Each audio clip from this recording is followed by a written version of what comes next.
Hello friends. तो आज हम यहाँ पे क्वेश्चन नंबर 6.1 का 13 और 14, 15, 16 देखने वाले हैं। देखते हैं, बहुत ही आसान क्वेश्चन है।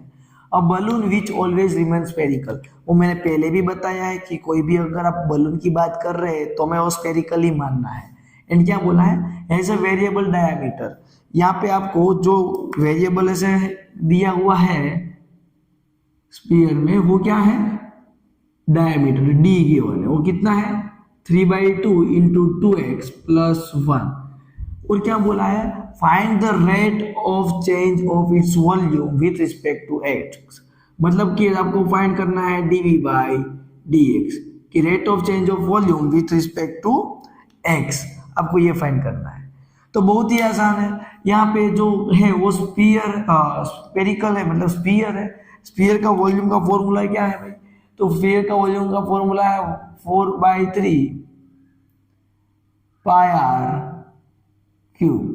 स्फीयर का फॉर्मूला क्या है, 4/3 पाई आर क्यूब, वॉल्यूम का फॉर्मूला। अब आपको फाइंड करना है डी बाई डी एक्स। तो यहाँ पे देखो मैंने आर लिखा है, क्या लिखा है, आर। ए क्या है, डायमीटर। आपको पता है ना, रेडियस इज इक्वल टू क्या होता है, d/2 होता है। रेडियस इज इक्वल टू क्या होता है, d/2। अगर मैं इधर पहले आर की वैल्यू में रख दूं तो क्या हो जाएगा, देखो d/2 क्यूब, ऐसा हुआ बेटा। तो v इज इक्वल टू क्या होगा, 4/3 पाई d क्यूब बाई 2 क्यूब कितना होता है, 8, 4 2 जा होगा।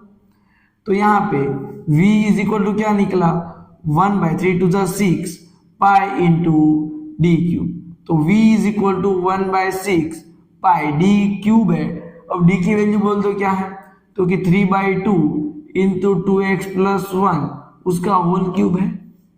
यस, तो अब मैं उसका डेरिवेटिव करता हूँ डी बाई डी एक्स। क्यों मैं x के रिस्पेक्ट में कर रहा हूँ, क्योंकि x के रिस्पेक्ट में ही हमें फाइंड करना है। तो देखो 1/6 पाई, ये तो कांस्टेंट है, पाई 1 सा पाई लिखा है मैंने, राइट। अब ये 3/2 है, उसका क्यूब तो है ही, 3/2 का भी क्यूब है ना, यस। और इसका भी क्यूब है, जब इसका क्यूब है तो उसका डेरिवेटिव होगा और 3 आगे आएगा और 2x प्लस 1 उसकी एक पावर कम हो जाएगी और 2x का होता है 2, ये हो जाएगा डेरिवेटिव। ओके, अगर नहीं समझ में आया तो वीडियो पीछे करो और देख लो, फिर से समझ में आ जाएगा। इधर है π/6। अब देखो 3 क्यूब कितना होता है, 27। 3 क्यूब कितना होता है, 27। 2 क्यूब कितना होता है, 8। मल्टीप्लाई ऊपर 3 है और ऊपर दूसरा 2 भी है एंड 2x प्लस 1 उसका स्क्वायर भी है। तो देखो 3 2 जा होगा और ये 2 से 2 कट, तो आंसर है 27 π/8 2x प्लस 1 स्क्वायर। ये आपको मिला dv बाई dx। क्या मिला है, dv बाई dx मिला हुआ। ओके, अब नेक्स्ट क्वेश्चन देखते हैं, क्वेश्चन नंबर 14। मजेदार क्वेश्चन है।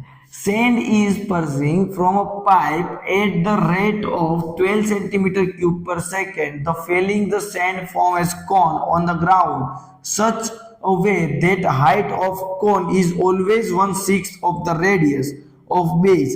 How fast height of sand cone increase when the height is 4 centimeter? अब क्या बोल रहा है कि एक सैंड है, मतलब यहां से रेती डाली जा रही है, राइट, एक सिलेंडर में से, और वहां से जब निकल रही है ना तो एक कोन के फॉर्म में गिर रही है। कौन से फॉर्म में गिर रहा है, वो कोन के फॉर्म में।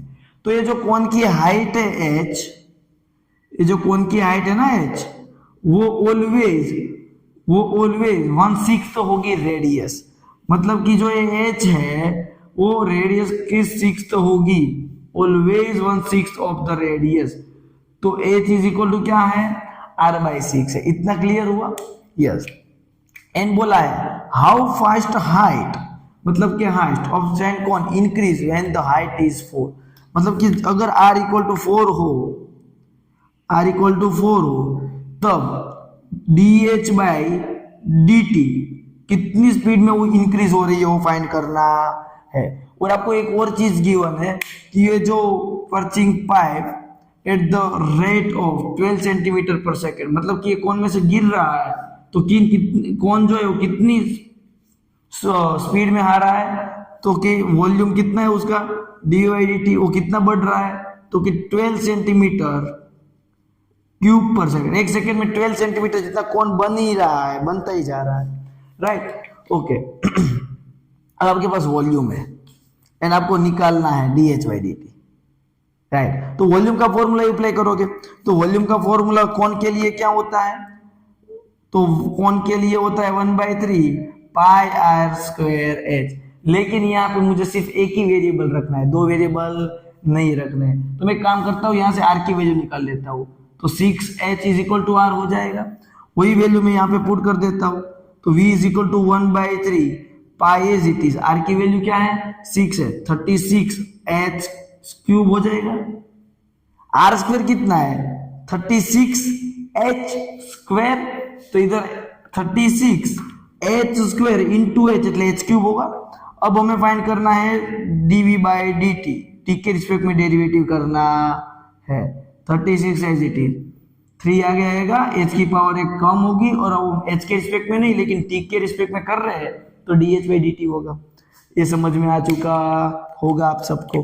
अब यहाँ पे सभी डेटा हमें गिवन है, क्या है, सभी डेटा गिवन है। dv/dt 12 सेंटीमीटर क्यूब पर सेकंड है, और इधर से 3 से 3 cut 36 pi as it is रख दो। अब h व्हेन 4 सेंटीमीटर हो तब बोला था, तो h रख दोगे 4, उसका भी क्या है बेटा स्क्वायर है, और dH/dt आपको मिल जाएगा। अब देखो ये सारे टर्म्स डिवाइड में आएंगे, तो ऊपर क्या बचेगा वहां पे dH/dt, जो मैं इस तरफ लिख रहा हूं, तो सामने 12 के डिवाइड में आएगा 36 पाई 4 स्क्वायर, 3 जा होगा 12 3 जा, यस। तो dH/dt is equal to 1/4 square कितना होता है 16, 16 3 जा 48 पाई सेंटीमीटर पर सेकेंड। मतलब कि उसकी हाइट जो है वो कितनी बढ़ती जाएगी, जैसे वॉल्यूम बढ़ता है रेती आने लगेगी, वैसे वो जो कोन होगा वो भी बड़ा होता जाएगा। तो उसकी हाइट कितनी बढ़ती है 1/40π/7। आया समझ में? अगर इसमें कोई डाउट है तो मुझे कमेंट करके पूछ सकते हो, और इसी चैप्टर के सारे वीडियोस देखने हैं तो इसी वीडियो के डिस्क्रिप्शन में आपको प्लेलिस्ट मिल जाएगा। ओके अब देखते हैं नेक्स्ट क्वेश्चन। क्वेश्चन नंबर 15 में the total cost CX in rupees associated with the production of X unit of an item given by, मतलब कि एक जो प्रोडक्शन बना रहे कंपनी वाले, उसने एक फंक्शन बना के रख दिया है।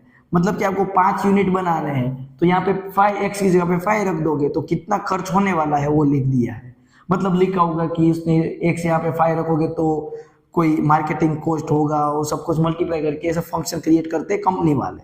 हमें उनसे कुछ लेना देना नहीं है, हमें क्या फाइंड करना है, तो कि x के रिस्पेक्ट में ही पूछा है कितना उसका प्रोडक्शन होगा, तो x के रिस्पेक्ट में ही उसका डेरिवेटिव होगा क्योंकि वेरिएबल ही x है।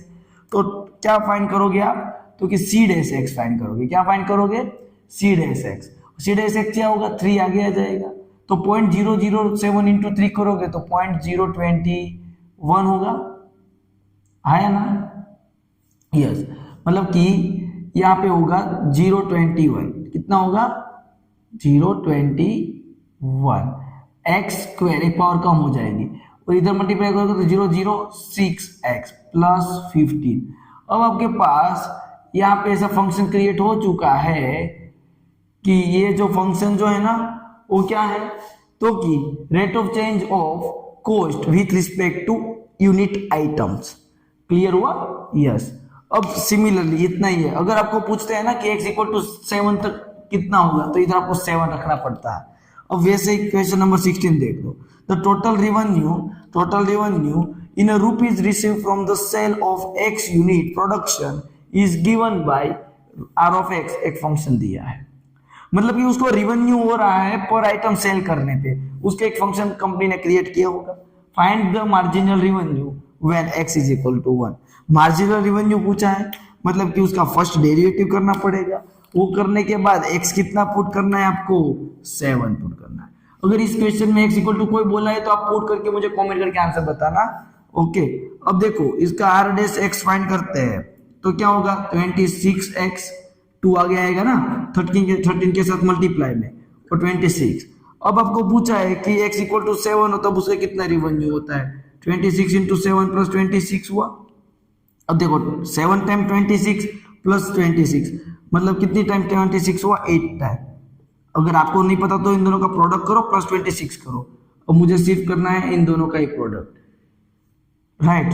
8 6 कितना होता है 48, 4 ऊपर 8 2 16 20 208, मतलब कि उसका रिवेन्यू अगर x इक्वल टू 7 यूनिट बनाएगा तो 208 बनेगा। आई बात समझ में? बहुत ही आसान क्वेश्चन है। एक सिंपल सी बात बता दूं, r of x, c of x ऐसा कुछ भी दे दे, फर्स्ट डेरिवेटिव करो, वैल्यू पुट करो, क्वेश्चन खत्म। सिंपल सी ट्रिक है। अब नेक्स्ट एमसीक्यू देख लेते हैं। क्वेश्चन 17 देखते हैं। 17 और 18 सिंपल एमसीक्यू है। The rate of change of area of a circle with respect to it radius r, मतलब कि dA बाई dr क्या होगा जब r इक्वल टू 6 हो तब। मतलब कि एक सर्कल है, उसकी रेडियस r इक्वल टू 6 है, तब dA बाई dr क्या होगा आपको फाइंड करना है। कितना सिंपल क्वेश्चन है, नहीं? सिर्फ करना क्या है यहाँ पे, तो कि एरिया का ही पूछा है तो एरिया का फॉर्मूला क्या होता है, पाई r स्क्वायर होगा।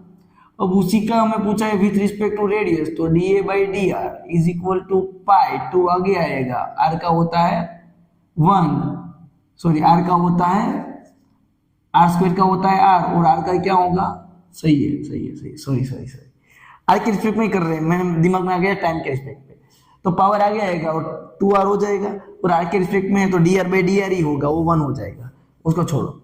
अब इसका बोला है कि r इक्वल टू 6 रखना है, तो dA by dr pi into 2 into 6 तो 12 पाई है ऑप्शन में। यस बिल्कुल ये ऑप्शन करेक्ट है। अब नेक्स्ट क्वेश्चन देखते हैं एमसीक्यू। अगर कोई भी इस टाइप का रुपीज फंक्शन वाले कोई भी फंक्शन आते हैं तो मैं सिंपल ट्रिक की है, उसका फर्स्ट डेरिवेटिव करो और x इक्वल टू जो वैल्यू के पास पूछा है वो पुट करो, सिंपल सी बात। तो यहाँ पे बोला है total revenue in rupees receive from a sale x unit production, तो उसका पूछा है मार्जिनल। मार्जिनल मतलब होता है उसका फर्स्ट डेरिवेटिव निकालो, जो होता है 3 2 6x प्लस 36। ये निकालने के बाद कितने यूनिट्स बोला है, 15 यूनिट्स। कितने यूनिट्स बोला है बेटा, 15। तो सिर्फ आपको 15 ही पुट करना है, मतलब कि r डैश 15, तो 6 इंटू 15 होगा 36। ये कितना होता है, 90 होता है। कितना होता है, 90। ओके, अब 36 ऐड करना है तो 6 और ये होगा 146। ओके हमने गलती किया है, 126, सॉरी 9 प्लस 3 कितना होता है, 12, तो 126 ये करेक्ट आंसर है। आया समझ में? अगर किसी को डाउट है तो मुझे कमेंट करके पूछ सकते हो, और कोई कंफ्यूजन हो तो भी आप मुझे पूछ लो, मैं आपको कमेंट करके जरूर एक रिप्लाई दूंगा। तो यहाँ तक हमारे 6.1 खत्म हुआ है। अब नेक्स्ट वीडियो में स्टार्ट करने वाले हैं 6.2, वहां पे इंक्रीजिंग डिक्रीजिंग, उसका इंट्रोडक्शन वीडियो जरूर से देखना, क्योंकि वहां पे मैं आपको सब कुछ बताने वाला हूँ। और हमारे साथ जुड़े रहने के लिए टेलीग्राम की चैनल की लिंक इसी वीडियो के डिस्क्रिप्शन में अवेलेबल है, वहां से आप ज्वाइन हो जाओ और ये सारे क्वेश्चन के PDF फॉर्म पा सको। Thank you friends.